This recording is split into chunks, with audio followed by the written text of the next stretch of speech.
coutumier et le statut de l'entrepreneuriat avec une ouverture sur le fonctionnement du GDPR.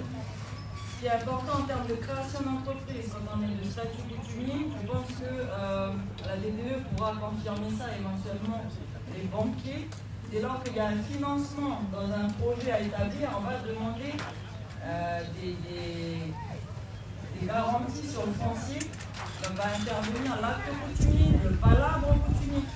Donc ce qui est important, c'est de comprendre comment on est régi sur le droit coutumier et ses spécificités. Je pense qu'on a tous quelqu'un qui est forcément de droit coutumier si ce n'est pas soi-même.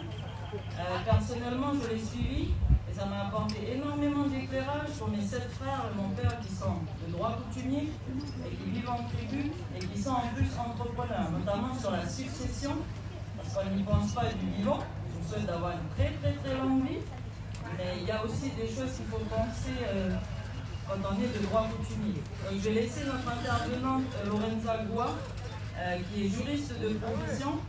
Donc, pour vous rassurer, c'est la 6e conférence qu'on réalise sur ce format-là. Expérimenté, pas expérimenté, mais en tout cas ceux qui l'ont suivi étaient principalement des chefs coutumiers à Marais, des personnes classiques de droit coutumier et de droit commun, qui ont par exemple une petite fille de droit coutumier. Donc Lorenza apporte-leur le max d'éclairage et puis j'espère qu'elle va répondre à des questionnements que vous avez. Merci.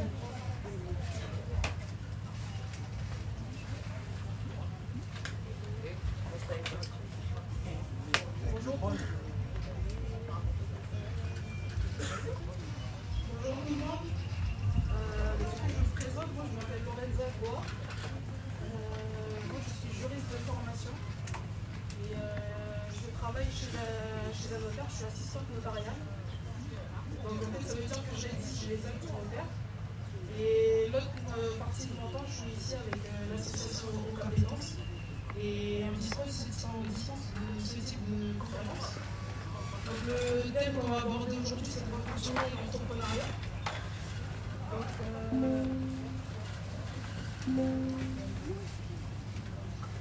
Donc les objectifs à la sortie de cette présentation, en fait, c'est d'être capable de définir ce qu'est le droit coutumier, de comprendre l'impact du statut personnel, du droit commun et du droit coutumier sur le patrimoine du chef d'entreprise et pouvoir identifier les modes de transmission du patrimoine du chef d'entreprise. Donc pour commencer, on va définir déjà les termes de la conférence. Donc on va commencer par le droit coutumier. Le droit coutumier, c'est déjà la première chose, c'est pas la coutume. Le droit coutumier, en fait, c'est un ensemble de règles qui sont issues des pratiques traditionnelles qui se sont répétées dans le temps. Et c'est devenu en fait une source du droit. L'entrepreneuriat, si on le définit simplement, c'est prendre les choses en main. Donc pour le chef d'entreprise, c'est oser le risque. Et là, le risque est d'autant plus important que, en fait, en fonction du type de société, du type de gestion pour lequel il va opter pour exploiter son activité. Donc soit en tant qu'entrepreneur individuel, comme on dit plus vulgairement les patentés, ou alors sous forme de société.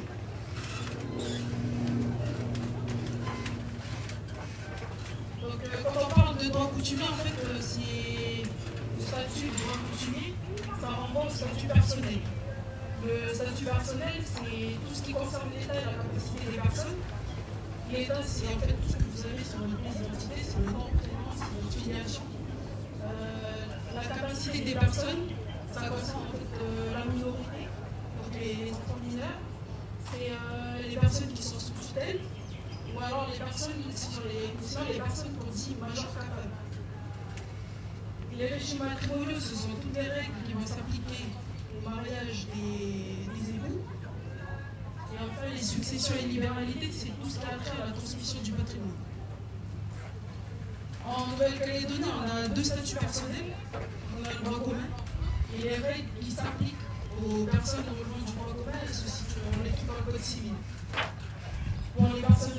coutumier, ce sont les règles coutumières qui vont régir tout le statut personnel.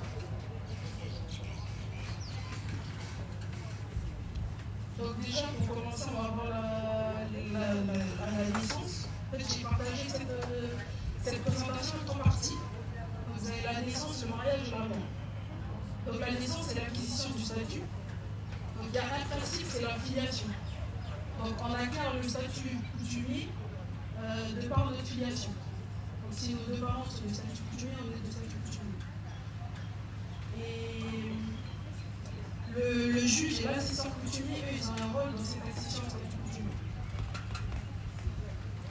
Donc la loi organique de 1999, elle a posé le cadre pour les modes d'accession au statut coutumier. Donc comme je vous disais, le principe c'est la filiation. Ensuite, vous avez plusieurs exceptions, ça concerne les personnes qui ont perdu le statut et qui peuvent demander à y revenir. Donc ça, il y a plusieurs conditions, vous avez plusieurs situations qui sont prévues dans la loi organique.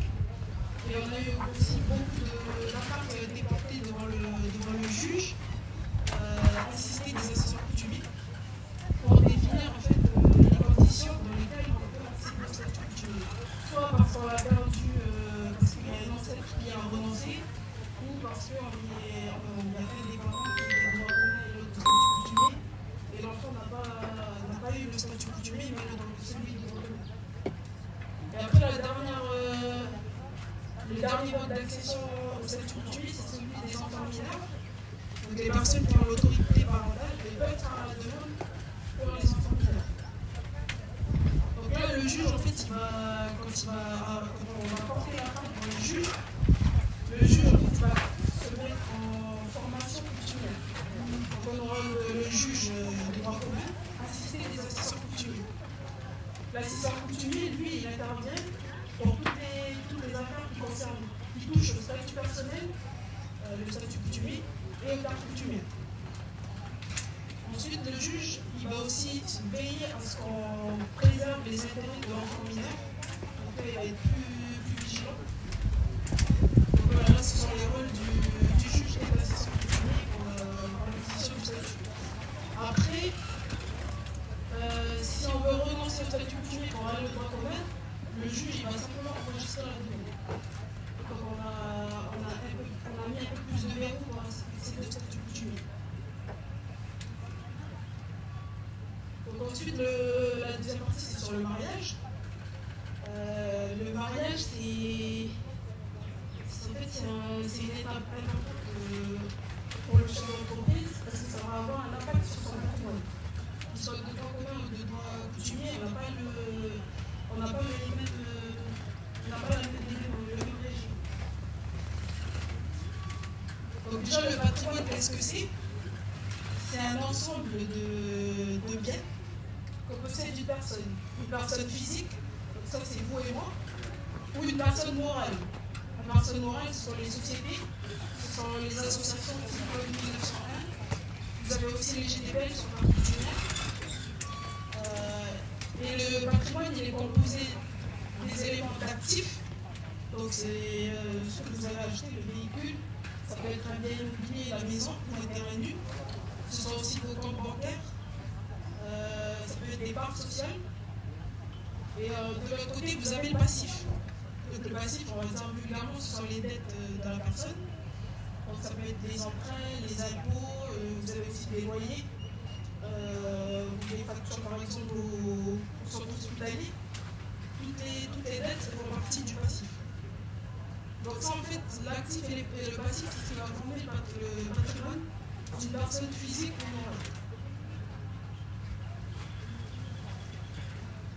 Donc si je vous explique en fait ce qu'est le patrimoine, c'est parce qu'on va voir que pour les personnes de droit commun ou les personnes qui sont dans un mariage mixte, donc le mariage mixte c'est un mariage entre une personne de statut coutumier et une personne de droit commun, le régime qui va s'appliquer, c'est le régime de la communauté. Donc ça, pour les personnes de droit commun, c'est le régime dit légal. C'est celui qui va s'appliquer automatiquement aux personnes de statut de droit commun si elles n'ont pas fait de contrat de mariage.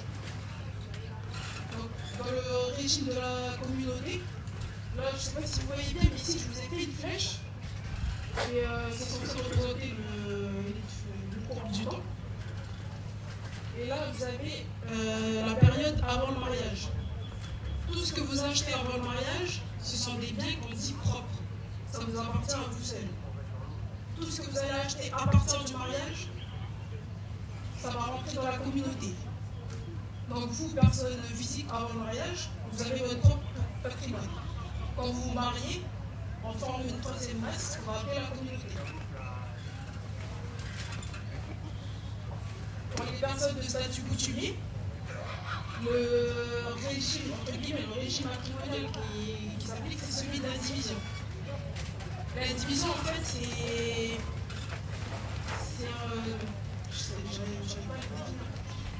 c'est un bien que plusieurs personnes, deux personnes avant en commun, mais elles ont les mêmes droits sur ce bien. Donc en fait, il n'y a pas de code part qui est défini. Par exemple, il y a un qui a 5 ans, l'autre 5 ans. Ça, c'est pas défini dans les divisions. Et en fait, on a déterminé que le régime qui s'applique aux personnes de statut coutumier pour le mariage, c'est l'indivision.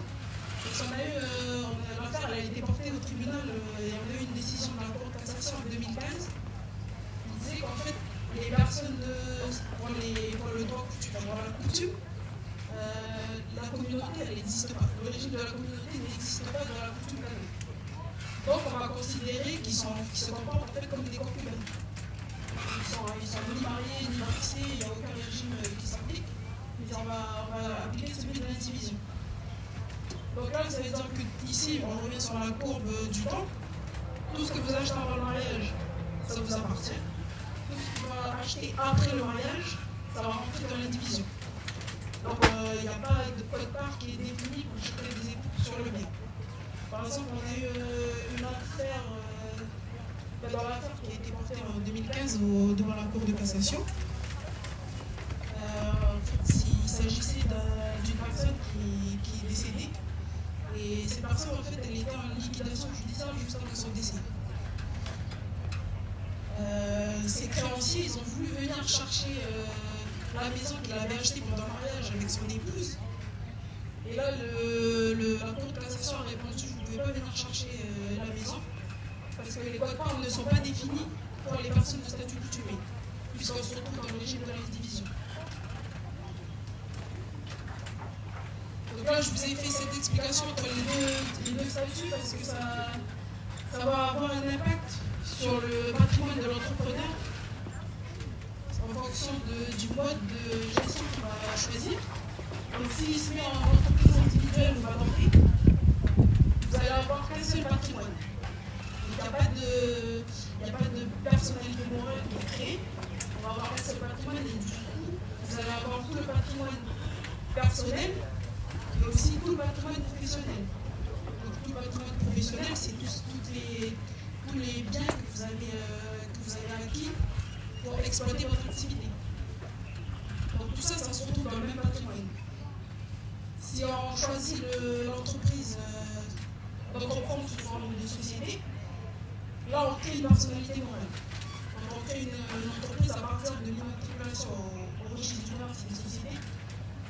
La société, elle a la personnalité morale. Donc puisqu'elle a la personnalité morale, elle a son propre patrimoine.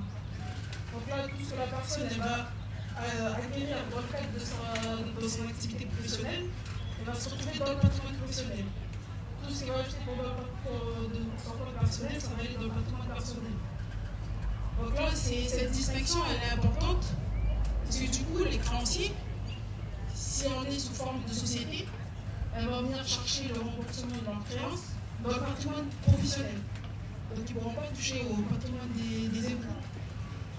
Par contre, s'il est sous forme de patenté, d'entreprise individuelle, là, il a accès à tout le patrimoine de la personne, de l'entrepreneur, et aussi au patrimoine qu'il a avec son conjoint.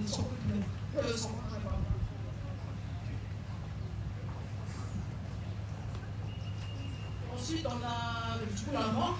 La mort, c'est la transmission du patrimoine. Donc là, je voulais insister sur la loi du pays sur personnes du statut coutumier. C'est une loi du pays qui est passée un peu inaperçue. Elle a été adoptée en mai 2018. Et depuis le 1er décembre 2018, elle est applicable. Et en fait, il n'y avait aucune communication dessus. Et donc là, on va voir en fait que prévoit cette loi et quelles sont ses limites en pratique. Donc avant la loi du pays de 2018, on avait pour les personnes de statut coutumier, elles avaient deux options. Soit elles prévoyaient rien, du coup au jour de leur décès, donc on va régler sa succession selon les usages coutumiers. Soit elles optaient pour la délibération de 1980, et donc c'est ça qu'on appelle la déclaration d'option. Donc la déclaration d'option, c'était une option en fait, qui était offerte aux personnes de statut coutumier au moment où ils achetaient, soit ils faisaient une déclaration à part, soit ils faisaient la déclaration dans l'acte de vente. Dans leur titre de propriété, vous allez avoir un paragraphe à la fin de l'acte, vous avez des déclarations d'option. Donc cette déclaration d'option, en fait, elle permettait aux personnes de statut coutumier entre guillemets, de choisir qui allait hériter des biens immobiliers qu'ils avaient hors terre coutumière, donc les maisons et les terrains. Et cette délibération, elle prévoyait une liste des héritiers. Donc la liste des héritiers, c'est ce qu'on va appeler l'ordre successoral ou la dévolution successorale. Donc ce qui était prévu par la délibération, c'est que si les personnes elles optaient pour la délibération, à leur décès, les héritiers, ce sont les enfants qui se partagent en parts égales les biens du défunt. Donc si on a 3 enfants, ils ont un sur chacun. Pour les enfants qui sont décédés, si eux-mêmes ils ont eu des enfants, c'est leurs enfants qui vont venir à leur place à la succession. Et ces enfants-là, ils vont se partager la part du défunt. Si on a des enfants mineurs, si au jour du décès, il y avait des enfants qui étaient encore mineurs, c'est le conjoint survivant en fait qui s'occupait de la gestion du bien jusqu'à ce que l'enfant devienne majeur. Et si on n'avait aucun enfant, c'est le conjoint survivant qui hérite. Et si on n'avait ni enfant ni conjoint, on retombait sur les usages coutumiers. Donc ça, c'est la délibération de 1980. Ensuite, le 28 mai 2018, on a adopté une loi du pays relative aux successions des biens appartenant aux personnes de statut civil, coutumier, canin. Donc cette loi du pays,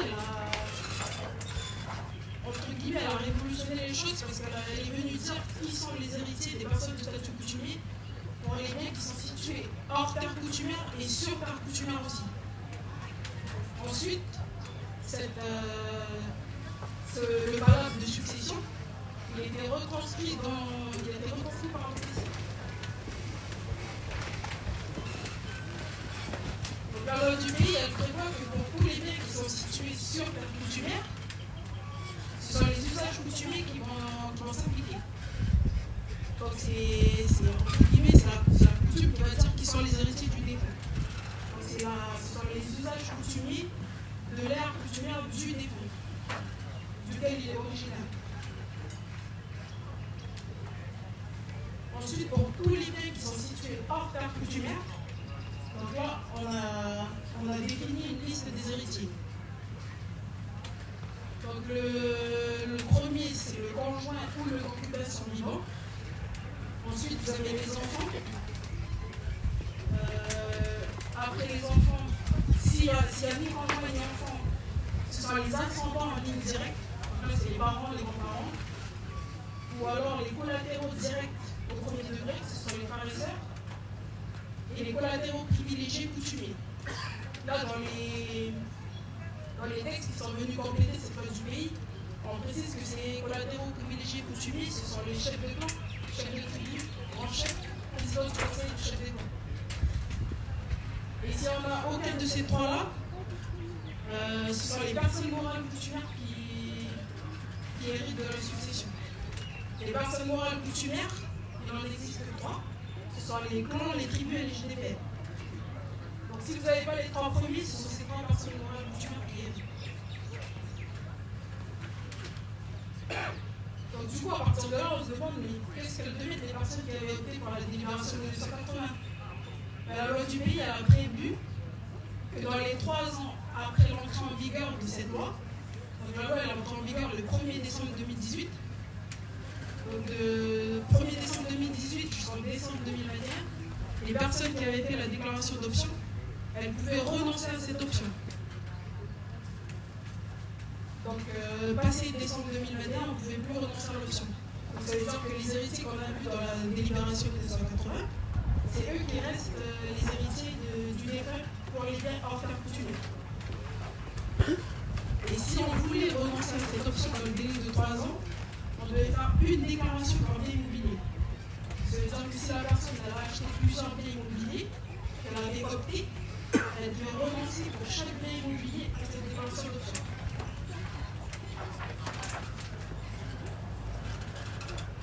Donc ensuite, notre rapport de cette loi du pays, c'est la donation cession coutumière. Donc là, c'est l'article 15 de la loi du pays qui précise que les personnes de statut coutumier, elles peuvent donner les biens qui sont situés hors terre coutumière aux héritiers qui sont listés dans l'article 13, sauf les personnes morales coutumières. Mais cette donation cession coutumière, elle est applicable que le jour du décès, qu'à partir du décès du donateur. Donc là, en fait, c'est là où il y a une différence avec la donation qu'on connaît en droit commun. En droit commun, quand les personnes font une donation, la donation est applicable à partir du jour de la signature de l'acte. Donc si une personne veut donner un terrain pour ses propriétaires, il veut donner à ses enfants, la donation elle est effective au jour de la signature de l'acte. Donc le transfert de propriété, c'est le jour même. Pour les personnes de statut coutumier, il faut attendre le décès de la personne qui a fait la donation. Mais la loi, elle prévoit aussi 4 cas où cette donation-cession, elle s'annule automatiquement. Donc le premier, c'est le décès du bénéficiaire. Donc ça peut s'en prendre, on fait une donation, le donateur il décède. Du coup, il n'y a plus de sujet à la donation. Ensuite, il y a le changement de situation matrimoniale du donateur qui fait tomber la donation. Donc là, pour ce cas de révocation-là, je réfléchis encore à l'explication. Après, pour la troisième option, où la donation elle tombe, c'est que le donateur a vendu le bien immobilier. Donc là aussi, c'est logique. On ne peut pas donner un bien qui ne lui appartient plus. Et la dernière situation, c'est celle où le donateur a changé de statut. Donc, s'il était de statut coutumier, il a fait la donation-cession. Il change de statut, il passe au statut de droit commun. Il a accès au mécanisme de donation des personnes de droit commun. Donc là, tout ce que je vous ai présenté, c'était la théorie, ça c'est ce qui est précisé dans le texte. Après, sur le terrain, on a rencontré beaucoup de difficultés pour appliquer le texte. La première, c'est qu'en fait, dans la loi du pays, on ne précise pas, quand on dit qu'ils sont les héritiers, on ne précise pas qu'est-ce qu'ils récupèrent, quel code-part ils récupèrent dans la succession. Par exemple, pour les personnes de droit commun, il y a des règles spécifiques qui sont applicables aux gens survivants. Lui, il peut choisir quel code-part il récupère. Pour les enfants, le principe, c'est l'égalité. Se partage par l'égalité la succession du décret. Par parts égales la succession du décret. Pour les personnes de statut coutumier, on n'a pas cette précision. Et en fait, ça apporte des complications après sur le terrain parce que déjà, l'article 13 il précise le premier sur la liste des héritiers, c'est le conjoint ou le concubin survivant. Et déjà là, en droit commun, on n'a pas de définition de ce qu'est le concubin. Là, il faut le définir pour les statut coutumier. Et ensuite, entre le conjoint et les enfants, on ne dit pas qui qui récupère quelque part. Est-ce que le conjoint, s'il y a un conjoint, on exclut les enfants? Ou est-ce qu'ils héritent ces 2 ans de succession, ils héritent en même temps et dans quelle proportion? Ça, on n'a pas la précision. Et ça pose problème, c'est le jour où les héritiers veulent partager le bien. S'ils veulent partager le bien, donc par exemple dans le cas du nom, on a les héritiers, ils ont fait toutes les démarches, ils ont signé le bail, ils viennent voir le notaire, ils mettent en vente la maison.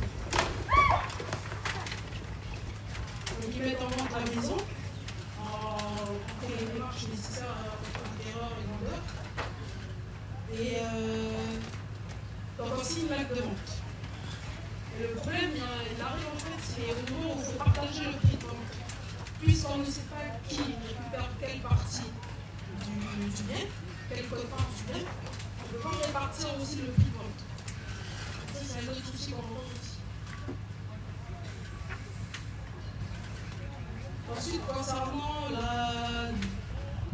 la déclaration de 1980, la loi du pays, elle précise que si on n'a pas renoncé à la délibération de 1980, pour tous les biens immobiliers et un bien immobilier, on ne peut pas avoir accès à la donation-cession. Donc si vous n'avez pas renoncé dans le délai de 3 ans, vous ne pouvez pas faire donation-cession coutumière. Donc là, en fait, cette option, elle est fermée pour ceux qui n'avaient pas renoncé à l'option de 1980. Ensuite, il y a la difficulté des biens dits incorporels. Donc là, ce sont les parts sociales, les brevets, les marques. Tout ça, on ne sait pas en fait comment on procède au règlement de succession concernant ces biens. Pour vous donner un exemple, quand on a un chef d'entreprise qui décède, les héritiers, ils ont 9 mois pour régler la succession. Pendant les 9 mois, la société continue de tourner, il y a des salariés, il y a des créanciers à régler. Et 9 mois, c'est long. Donc les héritiers, ce qu'ils font, c'est qu'ils vont demander au juge de désigner ce qu'on appelle un mandataire ad hoc. Donc c'est une personne qui va venir gérer la société le temps de régler la succession. Donc ça, pour cette partie-là, on ne sait pas encore comment ça se passe pour les personnes de statut coutumier. Est-ce qu'on utilise le même mécanisme ou est-ce qu'il faut créer quelque chose de spécifique? Et après, l'autre limite, la dernière limite que je vous ai mise, c'était une question qui commence à arriver. Ça concerne les personnes de statut coutumier qui vivent en métropole. Donc, celui qui règle la succession, c'est le notaire du lieu de résidence du défunt. Donc, si la personne est résidente en métropole, elle est de statut coutumier. En métropole, on n'a pas d'officier. Mais le statut personnel, il vous suit, peu importe où vous vous situez. Donc, que vous soyez ici en métropole ou n'importe où dans le monde, ce sont les règles de votre statut personnel qui vont s'appliquer. Donc, pour le règlement de la succession, ce sont les officiers qui vont devoir s'en occuper. Et ça, si la personne est décédée à l'étranger, est-ce qu'on va dire au notaire d'appliquer la loi du 2018?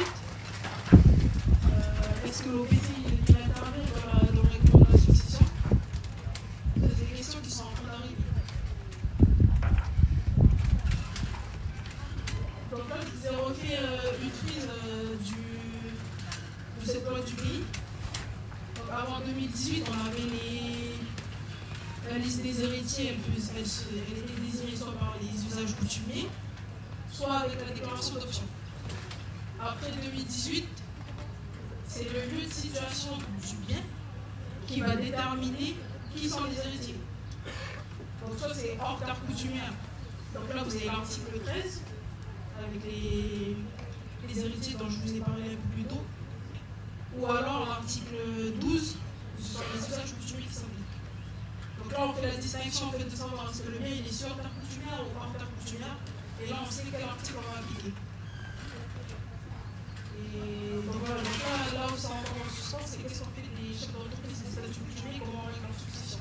C'est des questions qui vont arriver de plus en plus souvent Et ça commence déjà à arriver aussi.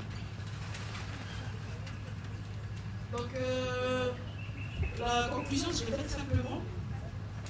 C'était de dire qu'en fonction du statut, on ne va pas avoir le même impact sur le patrimoine. Donc pour les personnes de statut coutumier, les règles qui vont s'appliquer au mariage, c'est le régime de l'indivision. Pour les personnes de droit commun, ça va être la communauté. Si elles font un contrat de mariage, elles peuvent choisir la séparation de biens. Et dans la transmission du patrimoine, les personnes de droit commun, elles peuvent faire des donations de leur vivant. Donc, du coup, elles peuvent décider comment on va se répartir le bien. Elles peuvent faire des donations ou des testament. Ou alors, si elles font rien, du coup, ce sont les règles qui s'appliquent. C'est la dévolution normale qui s'applique au décès, à la succession du défunt. Pour les personnes de statut coutumier, elles transmettent leur patrimoine que par décès. Que ce soit par la donation cession coutumière, ou alors sans avoir prévu quoi que ce soit, ce sont les règles qui vont s'appliquer au décès qui vont permettre de transmettre les biens du défunt.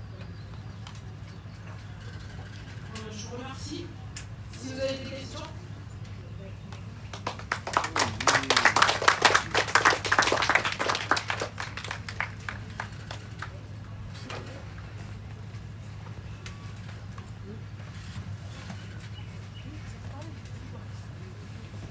C'est des personnes de statut coutumier. Quand deux personnes. Alors, le divorce, normalement, ça n'existe pas pour les personnes de statut coutumier. On parle de dissolution de divorce. Donc là, en fait, on va aller voir les chefs de clan, les époux, ils vont aller voir le chef de clan. Ils vont, ensemble avec l'autorité, ils vont dresser un talent. Et ensuite, ils vont aller faire la mairie pour mettre une mention en marge, comme quoi on acte la dissolution du mariage. Donc, quand on parle de dissolution, le divorce, il n'a jamais existé en fait. Mais il y a des cas où un des époux n'est pas d'accord avec le divorce, avec la séparation. Dans ce cas-là, en fait, ce qui va se passer, c'est qu'ils vont essayer de discuter pour trouver une solution. Et il y a une des parties qui refuse de signer l'acte coutumier avec l'OPC, qui acte la séparation. Dans ce cas, l'OPC il va dresser ce qu'on appelle la télé de carence. Et ensuite, l'autre époux qui veut divorcer, il va emmener ça au tribunal. Et là, devant le juge, vous allez retrouver les assistants coutumiers avec lui. Et c'est là, après, les assistants, ils vont aller regarder les règles coutumières pour dire si oui ou non on acte le divorce. Et c'est à ce moment-là qu'on parle du divorce. Moi, j'ai déjà eu un cas où c'était madame qui avait refusé de divorcer. Elle n'acceptait pas le divorce. Donc, ils sont partis jusqu'au tribunal. Et le juge et les assistants coutumiers, en fait, ils ont eu un raisonnement qui était de dire madame, elle a enrichi le clan de monsieur quand elle lui a donné des enfants.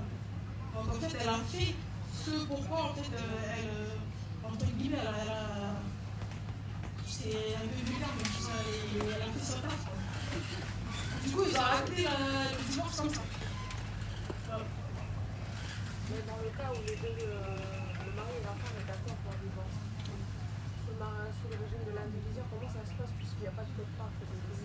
Et c'est là où on va devoir, on va aller demander après ça dépend pour les biens immobiliers, quand vous allez chez le notaire, vous achetez dans le titre de propriété, on va toujours définir quel code part vous avez chacun sur le bien.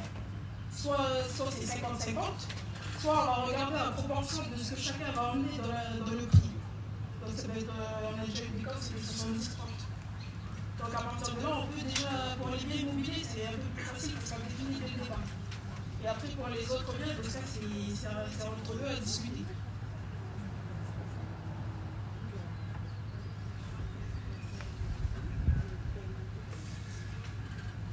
J'ai une question. Comment ça se passe sur les entreprises qui veulent s'installer sur terre coutumière? Il y a deux co-gérants. Il y a un qui est de statut civil coutumier, qui apporte le foncier. Et puis il y a un co-gérant qui est de statut civil commun, mais lui, il apporte l'investissement. Comment est-ce qu'on peut sécuriser un peu l'investisseur privé de statut commun qui veut venir investir sur la société si jamais il arrive quelque chose à l'autre de statut coutumier. C'est important sa question, peut-être lui passer le micro. C'est quand des questions, passe-leur, parce que comme ça les autres vont bien entendre, s'il vous plaît. Je vais répéter la question. Dans le cas où on a une entreprise qui s'installe sur le terrain coutumier, donc lui il apporte le foncier coutumier, donc il est gérant de la société et il veut ouvrir son capital à un investisseur privé de statut commun. Comment est-ce qu'on peut sécuriser finalement l'investissement pour le co-gérant de statut commun qui va apporter l'investissement? Parce que lui il va se dire, moi j'apporte de l'argent, mais s'il t'arrive quelque chose, comment je récupère tout ça? Et c'est qui mon interlocuteur? C'est ton chef de clan, c'est ton chef de tribu. Donc moi j'apporte des pièces, mais comment je sécurise tout ça?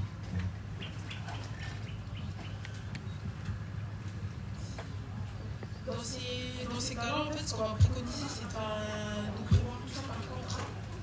Par exemple, ici sur les GDPL que vous avez ici sur la zone, eux, c'est à peu près la même chose. Le GDPL apporte le foncier et il fait venir les investisseurs qui ne sont pas de droit coutumier. Et du coup, en fait, ce qu'il prévoit, c'est un contrat de bail. Et ça, c'est pour les terres coutumières. Donc là, on peut imaginer que dans le cadre de cet exemple-là, ils peuvent prévoir un bail sur le foncier coutumier. Et après, en définir toutes les conditions avec toutes les situations en cas de décès du co-gérant de droit coutumier, on va prévoir qui est compétent, qui va répondre, quel sera l'interlocuteur. Peu importe le statut de la société. La société, elle sera de droit commun. Ce sont les règles de droit commun qui vont s'appliquer. Mais sur terre coutumière, il faut sécuriser par ce contrat de bail. Et après, entre eux, dans la gestion de l'entreprise aussi. De dire qu'est-ce qu'elles deviennent les parts de celui qui est de statut coutumier à son décès. Donc ça aussi, on peut le prévoir dans les statuts de la société. Les contrats de bail sont entre le chef de clan et puis la société. Ça dépend qui est entre guillemets, qui est propriétaire du foncier. Est-ce que c'est le GDPL, le clan, la tribu?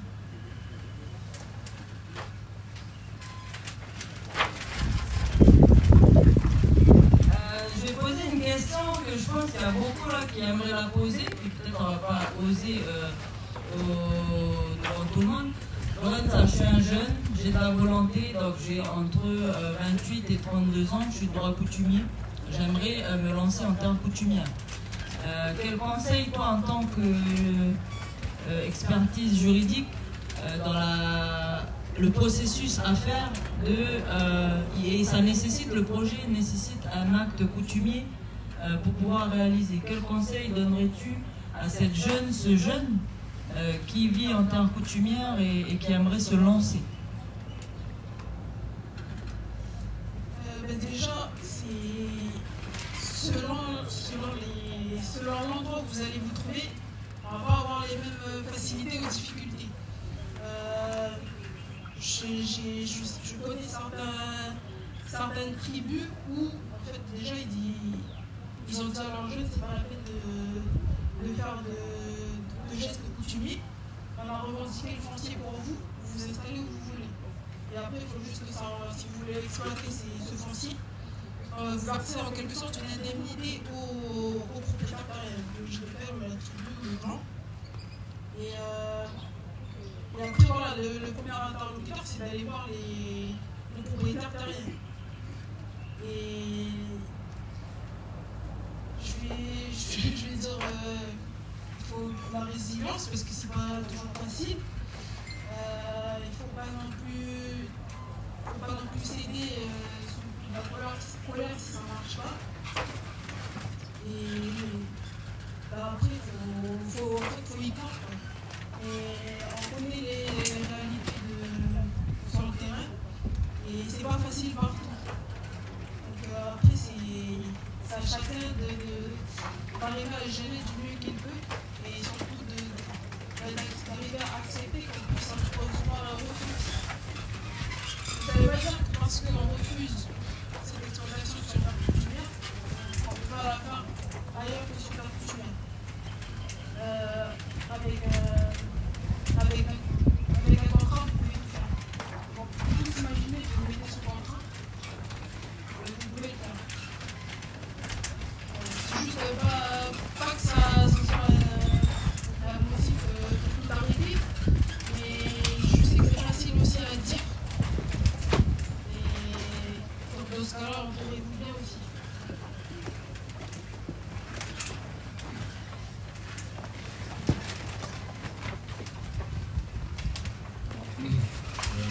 Quelles sont les difficultés déjà nous, en tant qu'hommes entreprendre sur les terres premières? Maintenant, moi je me pose la question pour l'heure d'aujourd'hui, est-ce qu'une femme, chef d'entreprise, ça fait unique, oser entreprendre sur terre première? Donc, comment la coutume accompagne le changement, la transition, parce que, on va dire, sur les terres hors terre coutumière, c'est un peu plus facile.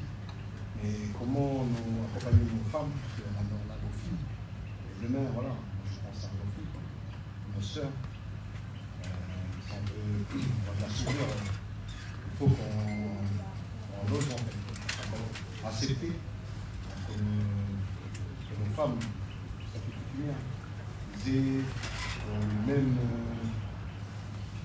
même niveau que les hommes. C'est ça la question.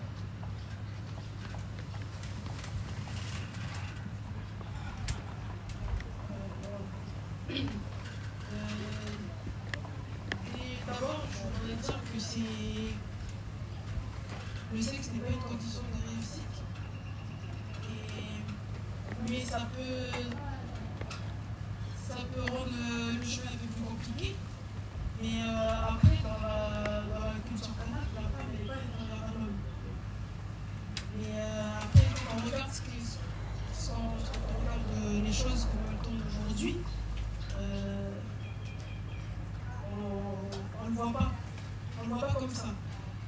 Mais la réponse, elle est dans la coutume. Il faut aller chercher dans nos structures coutumières. Les réponses à ces questions-là, les accompagnements. C'est les accords sur la coutumière. Ce sont tous les accords coutumiers. Il faut aller les chercher eux. Et il faut avancer ensemble et pas en confrontation avec eux. C'est déjà là le premier point d'achoppement, c'est qu'on se retrouve en confrontation en fait, avec le chef de clan, avec le mandateur GDPL, alors que c'est pas le but, c'est pas ce qu'on recherchait au départ. Parce que moi je pose cette question-là parce que après être chef d'entreprise, moi je pose cette question-là parce que après le chef d'entreprise, il peut avoir une seule fille par exemple. Et le laisser le chef d'entreprise, on va dire que non, je vais laisser ça à mes enfants, sauf qu'un seul enfant, c'est une fille. Donc par là, est-ce que, voilà, c'est le patrimoine que nous on a élevé, on s'est battu pour nos filles, est-ce que notre fille est capable d'hériter? Donc c'est en ça, je pense que les acteurs coutumiers, entrepreneurs, il faut qu'on ait cette piste de réflexion. Il ne faut pas qu'on laisse nos filles, parce que là, c'est comme une maman. Ils sont les œuvres aussi pour la construction d'un but. Je pense que là, parce que c'est clair, ça c'est numérique. Et maintenant, c'est devrait pareil, mais c'est une terre qui finit en fait.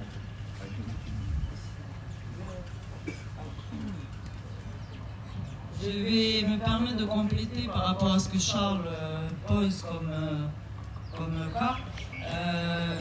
Lorenza l'avait dit tout à l'heure, un des gros préalables, c'est l'entente des différents au niveau de la gouvernance coutumière. Les femmes peuvent entreprendre sur terre coutumière. Moi, j'en suis la preuve vivante. Il a fallu avoir plusieurs casquettes de l'entrepreneur individuel. Aujourd'hui, on va être sur une SARL où la femme va être la fille ou la femme de statut coutumier ou pas, il faut récupérer des parts en fait, il faut passer de l'entrepreneur individuel à la personne morale. Ça va sécuriser, mais au-delà de ça, c'est l'entente, c'est l'unité, c'est la cohésion. C'est-à-dire que dans la gouvernance coutumière, il va y avoir plusieurs acteurs. Du mandataire du GDPL au chef de clan, en passant par soit le petit chef ou les chefs de chef de clan, s'il y a une entente concrète à avoir, et il faut avoir un fonctionnement qui soit transparent. Mais aujourd'hui, dans l'héritage, c'est possible. C'est juste qu'il faut que les parts, en cas de décès du papa ou du frère, au niveau du foncier, permettre que la structure elle puisse continuer à vivre. C'est ça que je veux dire. Donc dans la répartition des parts, il faut laisser à un moment la majorité. Et tout ça, ça se pense quand on est très bien accompagné. C'est possible. Mais elle a dit tout à l'heure, c'est l'entente et l'unité. Donc je pense que ça, c'est un chantier aussi des 5-10 années à venir. Voilà, si vous voulez entreprendre sur terre coutumière, c'est possible. Et ça demande des qualités aussi de leadership que nos leaders coutumiers doivent avoir. Voilà ma réponse pour toi, Charles. Et je dis que c'est possible, c'est pas impossible, c'est des voies à ouvrir. Voilà.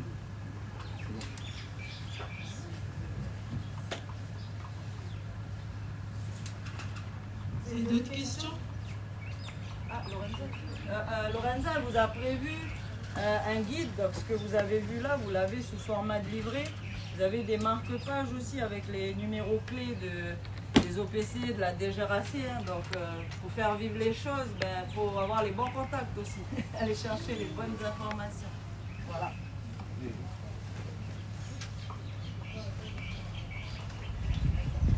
On a des projets parfois sur terre coutumière avec des acteurs coutumiers pour faire l'activité en question.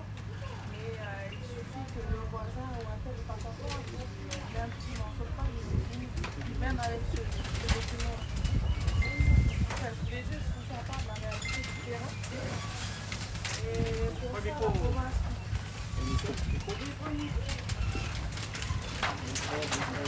y va tous là.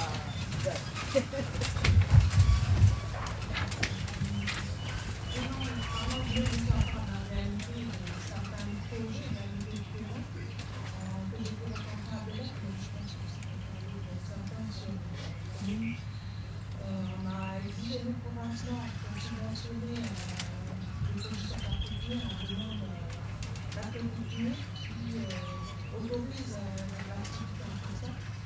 Et malgré cet accueil coutumier-là, il a fallu que le voisin ou un tel, ou le chef de corps, ne soient plus d'accord avec les projets pour lâcher un morceau de terrain de paille pour bloquer le projet. Du coup, le monteur de projet, il est resté avec son accueil coutumier et l'écrire. Ça, c'était une réalité dont je vais vous faire part aujourd'hui. Et concernant la convention, parce qu'on est bien au courant de ces problématiques-là sur le particulier, il y a un fonds de garantie, par exemple, pour les prêts qui sont octroyés par l'ADI. C'est un document, notamment la convention, si jamais le garant n'est plus solvable, il y a une partie de 50% du prêt qui est supporté par la convention. Tout ça, c'est un document qui est fait. Aussi, il y a le fonds de garantie sur la terre coutumière, qui est souvent sollicité pour la construction, pour l'habitation, pour l'habitat sur la terre coutumière. Mais je reçois très peu de dossiers suite à la réunion qu'on a fait avoir avec la DGRAC. Il y a très peu de projets communs qui leur sont présentés parce que le comité se réunit 1 à 2 fois par an, c'est ce que disait le chef d'antenne, Patrice Kassambaldi. Et en fait, ceux qui sollicitent ce fonds de garantie sur la terre coutumière, ce sont les banques. Donc, si jamais vous avez un projet coutumier, si vous avez un projet économique sur la coutumière, par exemple, n'hésitez pas à en parler avec votre conseiller bancaire et solliciter le fonds de garantie sur la coutumière. Voilà, c'est juste pour vous informer sur les dispositifs provinciaux. Merci.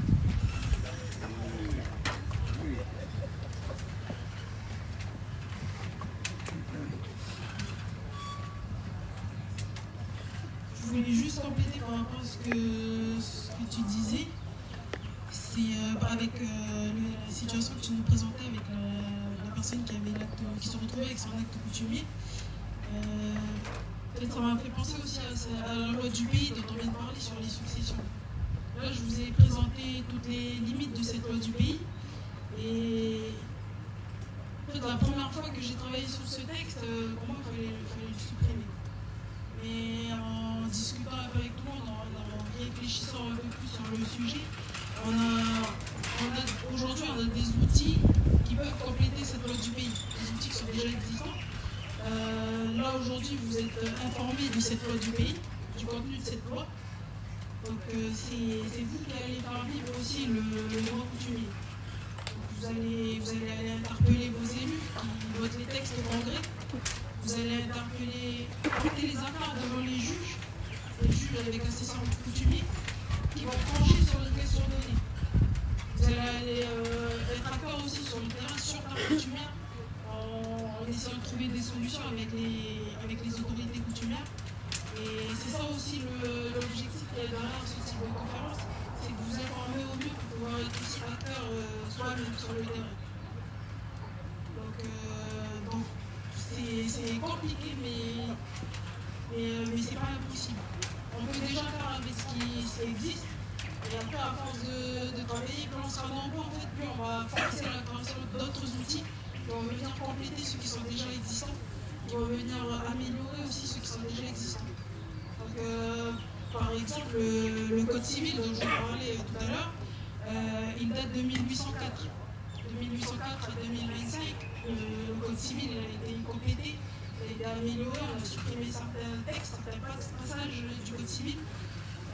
Pour le droit coutumier, c'est pareil. On va l'améliorer, on va l'amender. Et tout ça, c'est avec vous, acteurs sur le terrain. Qui que vous soyez, vous pouvez faire évoluer les choses. C'est juste pour compléter ce que tu as demandé par rapport à qu'est-ce qui a bloqué. C'était juste pour demander qu'est-ce qui avait bloqué par rapport à la situation à Beneple. Et comment vous allez répondre à cette situation? Est-ce que c'est une solution?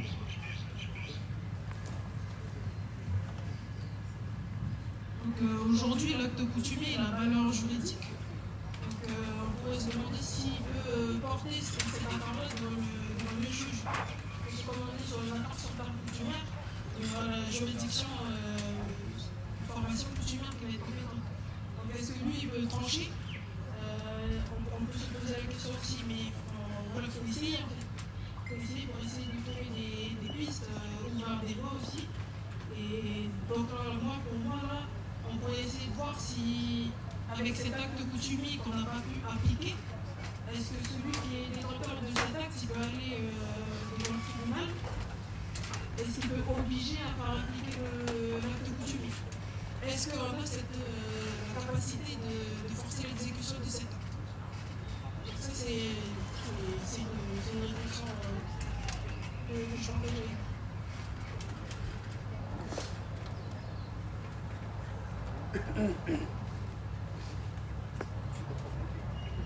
Pardon. Bonjour tout le monde.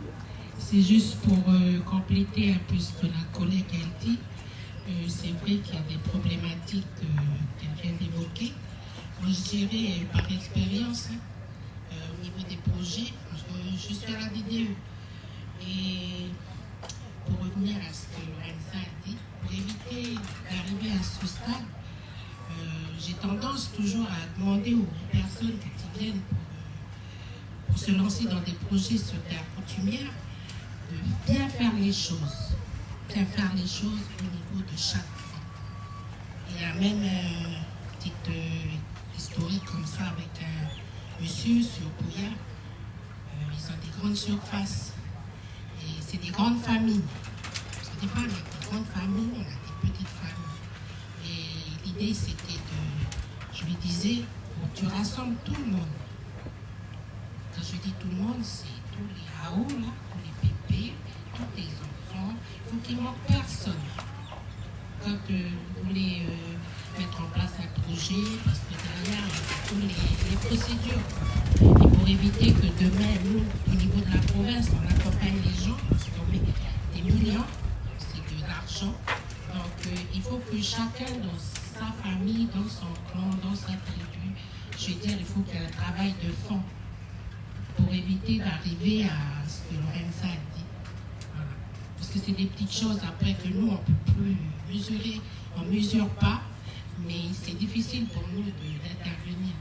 Parce que chacun doit rester à sa place. Voilà. Donc quand vous voulez vous lancer dans des projets, donc faites le nécessaire. C'est le terrain, faire un travail de terrain d'abord, avec les personnes concernées. De manière à ce que demain, comme disait ma collègue, ils viennent, on met en place le projet, il y a quelqu'un qui vient pour dire que ben non, pourquoi? Parce que les choses n'ont pas été faites en amont. Et c'est à chacun, moi je m'adresse à vous les papas. Moi, je vais en tribu aussi. On sait comment c'est. Si chacun à sa place fait les choses, eh bien, ça éviterait toutes ces problématiques qui vont venir envenimer les projets des personnes qui veulent se lancer. Voilà, c'était juste pour compléter. Merci.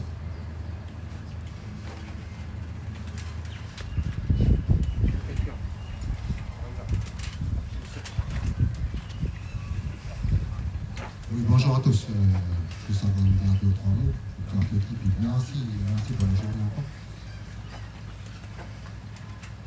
Sur cette problématique des développements coutumiers, est-ce qu'aujourd'hui on a un chiffre sur l'ensemble du territoire, pour l'instant notamment, de toutes les entreprises qui ont été créées et qui n'ont pas abouti, versus les millions que la grande sœur vient de dire sur l'argent public, parce qu'il y a des dizaines de projets de là où je viens jusqu'à l'Union.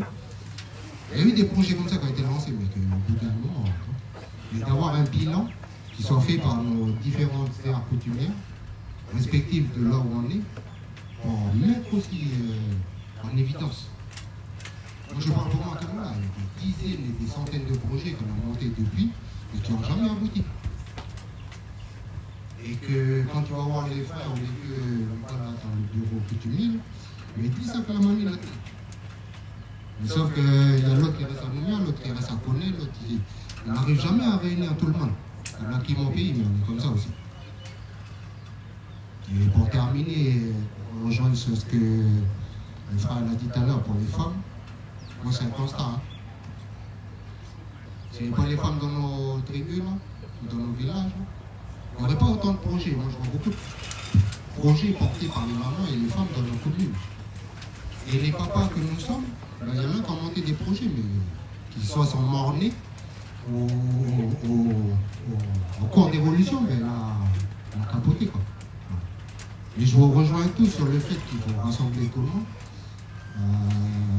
Moi, dans mon expérience, je veux juste vous dire, il y a 25 ans de ça, j'ai lancé le tourisme à Canara. Il n'y a personne qui croyait au tourisme. Et toutes les actrices du tourisme à Canara, qui portent des gîtes, qui portent des tables d'hôtes et tout ça, c'est que des mamans. Il n'y a pas un frère, il n'y a pas un papa. Pourquoi? Je vais le dire là, parce que le système patriarcal dans lequel on est, les papas en parlent beaucoup, mais au niveau de l'action, on ne fait pas beaucoup les choses. Et je pensais voir les camarades du Sénat coutumier, en tête ici, pour pouvoir échanger aussi directement en live avec les autorités coutumières à Limousin. Et tout à l'heure, Claire a cité la TGRAC. Moi, j'en ai parlé il n'y a pas longtemps au conseil. On m'a dit, c'est quoi ce bureau? Parce que les informations, elles n'arrivent pas à la base. Le plus profond de la vallée de Royaguette ou de Canal-Alapa ou peu importe là où on est. Moi, la TGRAC, j'ai découvert là il y a 5 ans, 5-6 ans. Je ne savais pas qu'il y avait un bureau de direction générale des affaires coutumières au gouvernement qui avait des budgets aussi pour aider des porteurs de projets. Voilà. C'est en discutant avec un frère qui est là-haut, qui m'a dit simplement, mais voilà, tu peux faire un courrier et bénéficier de subventions. Et tout ça, je reviens sur le fait que c'est pas simple de rassembler tout le monde. Expliqué tout à l'heure, Lorenza, il y a des papas, il y a des frères, il y a des sœurs, la famille à nous, on est rapidement 100 dans la famille. Il suffit de un qui n'est pas d'accord, puis le projet ne va pas se faire. En tout cas, merci pour cet espace encore d'échange pas avoir peur entre nous de parler aussi. Des petits frères, des petites soeurs, des papas, des mamans. On est là aussi pour dire ce qu'on ressent entre nous. Voilà. Et ne pas avoir peur, oser. Je veux dire, c'est le message que je donne aussi. On est venu semer des graines aujourd'hui avec les camarades, dans l'esprit de ceux qui ne savent pas comment, quel chemin suivre. Mais tous ceux qui sont là, c'est des acteurs dynamiques, des proactifs, chacun dans nos communes, dans nos tribus, de là où on est. Voilà, encore une fois de plus, merci à tous. Et puis, parler pour dire les choses vraies aussi. Voilà, merci. Tu vois.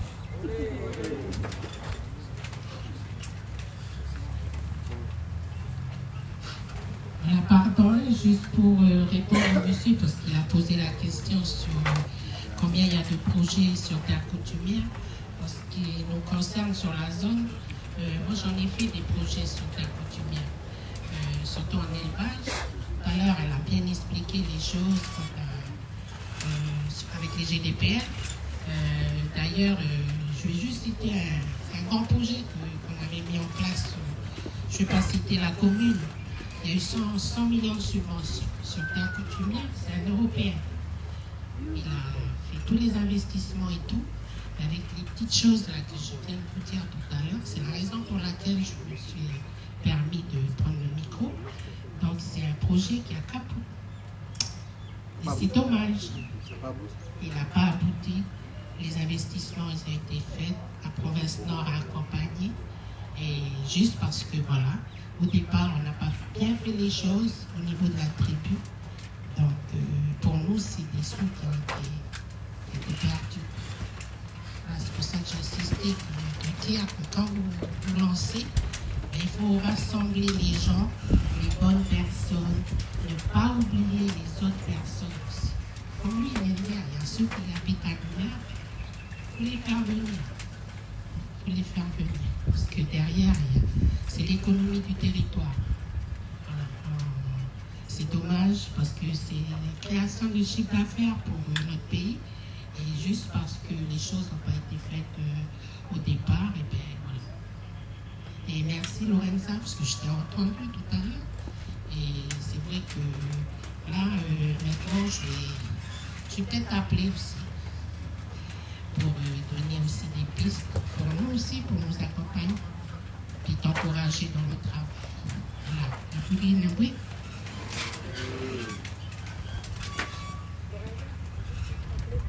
Pour la province Nord. Monsieur, il y a une étude qui a été menée à Amélie Michel, travaillée avant à CEPODEV. Du coup, nous, on a les données, je peux les transmettre par la suite. Le nombre d'entreprises, de projets d'entreprises création de développement qu'on a aidé sur la culture. Celles qui sont toujours en activité, celles qui cultivent les c'est important. Et tout à l'heure, je vais juste préciser par rapport au fonds de garantie qu'on met on l'a dit, fonds de garantie sur terre coutumière, c'est la province qui vient abonder ce fonds. Alors, quand je parlais de la 10, c'est pas dit dans le contribuer, c'est parce que si jamais demain il y a quoi que ce soit, sur le projet qui a des petits soucis, c'est supporté en partie par la province de ce fonds. Pareil pour la garantie sur cette banque de solliciter une garantie. Et dernière chose, on a parlé tout à l'heure, c'est l'initiative de Calédonie avec les prêts à taux zéro. Si l'initiative peut être c'est parce que la province vient abonder ses fonds. La meilleure disposition de l'initiative de Calédonie pour traiter en tant que projet. Et c'est juste pour vous informer un peu du dispositif quand même autour de la thématique de l'entrepreneuriat. Il y aura plein d'autres, n'hésitez pas à nous contacter si besoin.